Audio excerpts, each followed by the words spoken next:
औपचारिकता जो पूर्णाहुति की होती है वो कल दोपहर 12 कुछ मिनट पर निश्चित मुहूर्त में संपन्न हो जाएगी। तो ये यज्ञ पूरा हो, ये भी हमारे आंदोलन का एक चरण था। लोगों के सामने आप लोगों के माध्यम से पूरे देश को अगले चरण के बारे में हम घोषणा कर दें कि हमारा गौ प्रतिष्ठा आंदोलन अब अगले चरण में किस ओर जा रहा है। हम आपको बताना चाहेंगे कि हम लोग ये सोचते इकट्ठा होने की बात कही जा रही है। भारत की सरकार इतने बड़े मंच का निश्चित रूप से उपयोग करेगी और यहीं पर हर सनातनी को अच्छा लगने वाला ये निर्णय कि हम गौ माता की हत्या को अपराध घोषित करते हैं, यहीं पर सरकार कर देगी। लेकिन बंधुओं, ऐसा होता दिखाई नहीं दिया। इसलिए आशा जो थी वैसा दिखाई नहीं दिया है। इसलिए अब हम लोगों ने ये सोचा है कि अब हमारे आगे जाएंगे। ये बात देश के सामने, जनता के सामने, हिंदुओं के सामने, गौ भक्तों के सामने स्पष्ट हो जानी चाहिए कि देश में जो सरकार है वो गौ माता के बारे में क्या भाव रखती है। कि कभी जो हमारे शासक हैं, कभी उनका गाय की पूजा करते हुए का, गाय की आरती उतारते हुए का, कभी गोद में लेकर के पुचकारते उतारते हुए का फोटो आता है और कभी डाटा आता है कि इतने। जब हम यहाँ मध्य प्रदेश, उत्तर प्रदेश आदि हिंदी भाषी प्रदेशों में रहते हैं, हिंदू बहुल प्रदेशों में रहते हैं, तो यहाँ पर सुनाई देता है कि गाय हमारी माता है, अमुक को वोट, गाय को जीवन दान, अमुक को मतदान, गाय को जीवन दान, ऐसे स्लोगन और पोस्टर दिखाई देते हैं। वहाँ पर उन्होंने हमारे प्रवेश पर भी रोक लगा दी।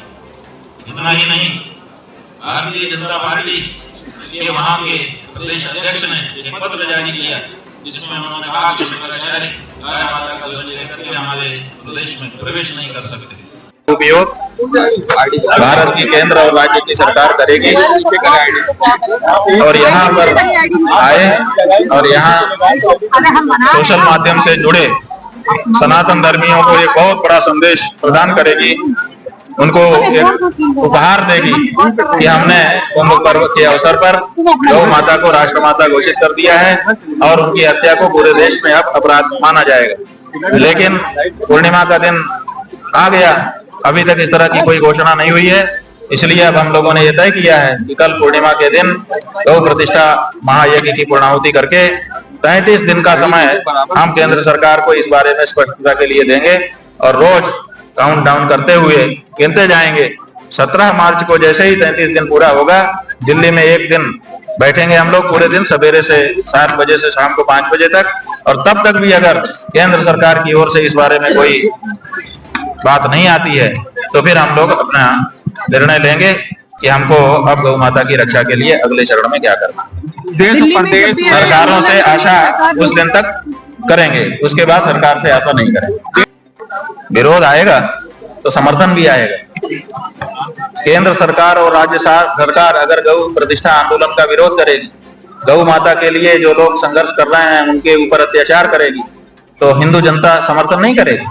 हिंदू जनता, वो जनता जिसके वोट से आप सरकार में बैठे हो, जब वो आपके विरुद्ध खड़ी हो जाएगी तब आपका क्या होगा, इसका भी तो विचार करो। इसलिए आप आंदोलनकारियों को दबाते हो, लेकिन ये वो आंदोलन नहीं है राजनीतिक ज्ञान आंदोलन, ये धार्मिक आंदोलन है, भावना प्रधान आंदोलन है। और गौ माता को माता मान करके उनके बच्चे अपनी माँ की रक्षा के लिए निकल रहे हैं। इसलिए इनके बारे में आपको अपनी रणनीति पहले से ही विचार करके स्पष्ट करनी पड़ेगी। आप जैसे दूसरे आंदोलनों के साथ करते हैं वैसा ही अगर इस आंदोलन के साथ करेंगे तो उसका परिणाम विपरीत भी हो सकता है।